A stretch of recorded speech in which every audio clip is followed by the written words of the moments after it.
His name is Nehemia Gordon. He holds a master's degree in biblical studies and a bachelor's degree in archaeology from Hebrew University of Jerusalem.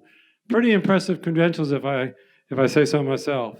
He's worked also as a translator of the Dead Sea Scrolls and as a researcher deciphering ancient Hebrew manuscripts. He's a prominent figure in the Karaite Jewish community. He has written 5 books on the Hebrew origins of Christianity, and he's active in the interfaith dialogue. So what better person to have to come share with us during an interfaith celebration for the nation of Israel between Jews and Christians than Nehemia Gordon.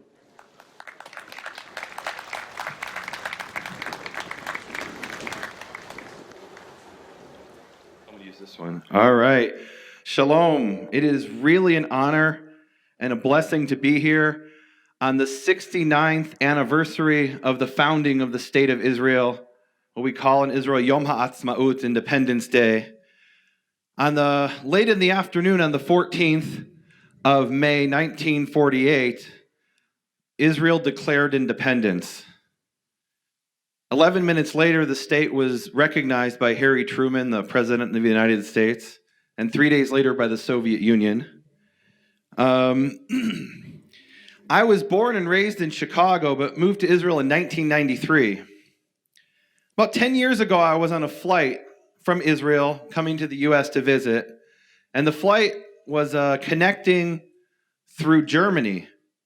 And on my way back, on the way to Frankfurt from New York, I sat next to a young German boy, and he asked me about myself, and I told him that I moved to Israel in 1993, born in Chicago. He said, "Why did you do that? Why would anyone leave America and go to the Middle East where there's war and problems?" And I explained to him, I'm a Zionist. And he had this look on his face as if I just admitted I was a leader in the Illuminati. He couldn't believe I would admit I was a Zionist, and I could see he didn't know what it means to be a Zionist. So I explained to him that when I say I'm a Zionist, what I mean is I believe in self-determination of the Jewish people in their ancestral homeland, the land of Israel. I'm also a believer in the Hebrew Bible, and what Jews call the Tanakh. And as a believer in the Bible, I also believe that God gave the land of Israel to the people of Israel as a precious gift. And if I have the opportunity to exercise that gift, I should grab it. And whatever problems we have in Israel, this is my homeland, Israel. I've lived in Jerusalem for many, many years. And it's difficult to explain to people, why would you leave America? Why are you a Zionist? And I'm not sure 10 years ago I could fully explain. What I knew is that my great-grandfather, he was a rabbi in Eastern Europe. I didn't know that much about him. I knew he fled to the U.S. Found out recently he arrived in June 1923. And from the time I was a little boy, my name is Nehemia, and I'm named after him. And I was always told your great-grandfather Nehemia was a Zionist. And I always thought, why'd he come to America if he was a Zionist? And I found out that Israel, the borders were not open to Jews in 1923. The British were limiting the number of Jews who could come. And so he went to Chicago. That was his second best choice. Well, a few months ago, I was doing research on my family and found out that his father-in-law, my great-great-grandfather, was a Zionist in Eastern Europe. I had no idea. And his name was Baruch Natanel Nevedel. And I found this passage in a newspaper from 1901, 116 years ago, that describes a rally that was held at the synagogue in a little village called Tauragin, or Tavrig, in Lithuania. And they wrote in the newspaper, and this was written in Hebrew, in a local newspaper. They wrote in Hebrew in 1901. I didn't know that. And they wrote, when the lovers of Zion gathered for the annual meeting at the synagogue in Tauragin on Passover, the righteous teacher here, Rabbi Baruch Natanel Nevedel, that's my great-great-grandfather, he gave an exalted sermon in praise of Zion, and he raised money for the workers in the land of Israel. And this is why I'm a Zionist. My ancestors, for every year on Passover, they would recite the Passover Haggadah, and at the end they would sing the song, Bashana haba'a b'Yerushalayim. Next year in Jerusalem. We were in exile for 2,000 years, but we never forgot that our place, our homeland was Jerusalem, was Israel. And my great-grandfather and his father-in-law dreamed, it was a fantasy, that they could get to return to the land of Israel, and they never had that opportunity. So when I was 20 years old, I decided I have that opportunity. And I moved to Israel and have been very blessed living there. I'm certainly thankful to the United States for giving refuge to my people here in the United States. If my great-grandfather hadn't left Lithuania, he would be a pile of ashes today. The Jews of Vilna, where he came from, were rounded up and taken out to the Ponari forest where they were all shot. And I wouldn't exist today. So I'm so grateful for the United States giving refuge to the Jewish people, and for the first time treating us as decent human beings, as citizens, giving us an opportunity to contribute to society. But I'm also grateful that I got to return home after 2,000 years. In Israel, I worked on the Dead Sea Scrolls at the Hebrew University of Jerusalem, and the story of the Dead Sea Scrolls parallels the resurrection of the state of Israel. In 1947, a Bedouin shepherd found these scrolls in the Judean desert on the shore of the Dead Sea at a ruin called Qumran. He found these ancient scrolls that we now know are 2,000 years old, and all he saw was a pile of shoe leather.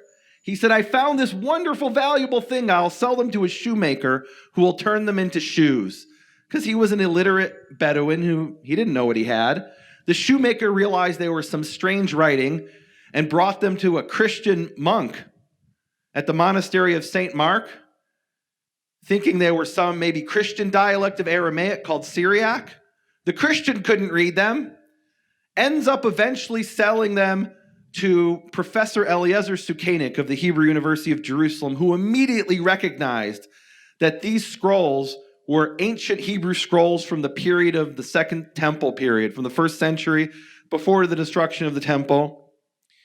And the story of how he first saw those scrolls is just unbelievable.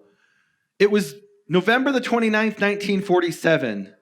The United Nations was voting on what to do about the Palestine problem.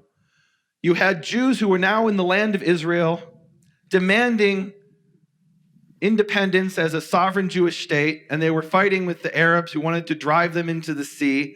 And the United Nations voted to partition the Jewish homeland between an Arab state and a Jewish state.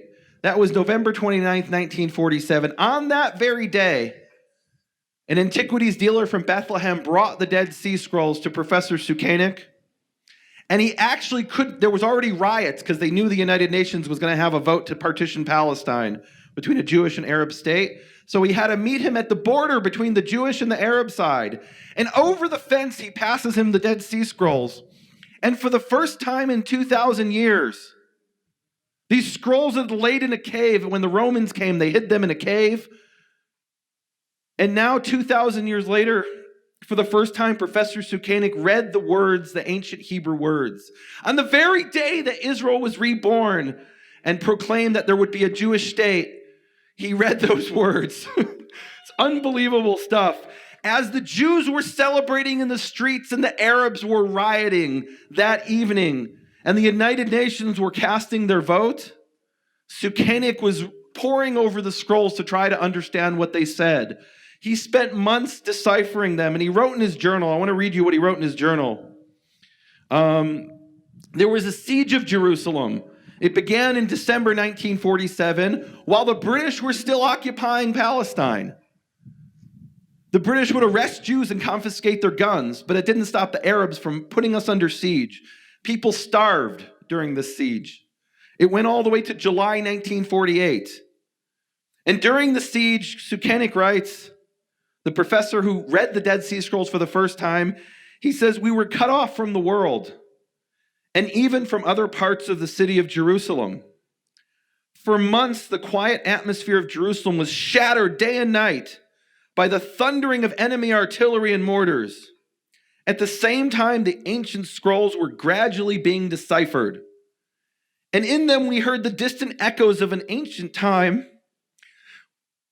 when the people of Israel dwelt in their land. At times the periods of history were blurred, and it seemed as if the ancient scrolls were speaking not about events from the distant past, but were pages from our own lives.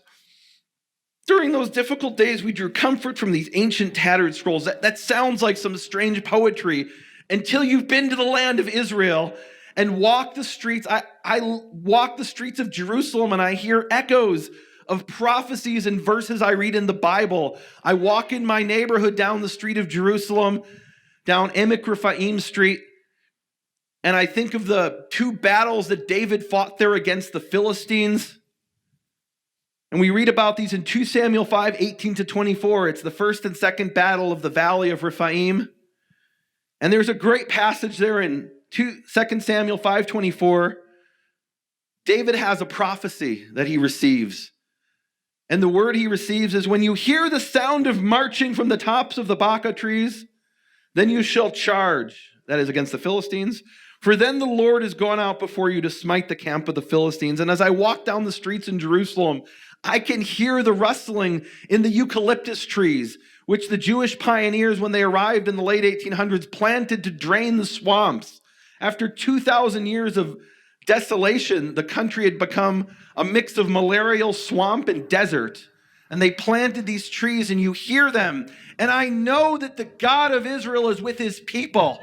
I know that the people in Israel only survive because we can hear that sound of his armies rustling in those trees, and he is with us. Today is the 69th anniversary of Israel, and it's my prayer that 100 years from now, they'll be standing here talking about the 169th anniversary of the founding of the state of Israel. May it be. Amen.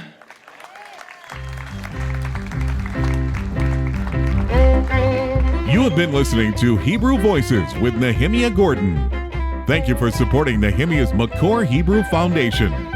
Learn more at nehemiaswall.com.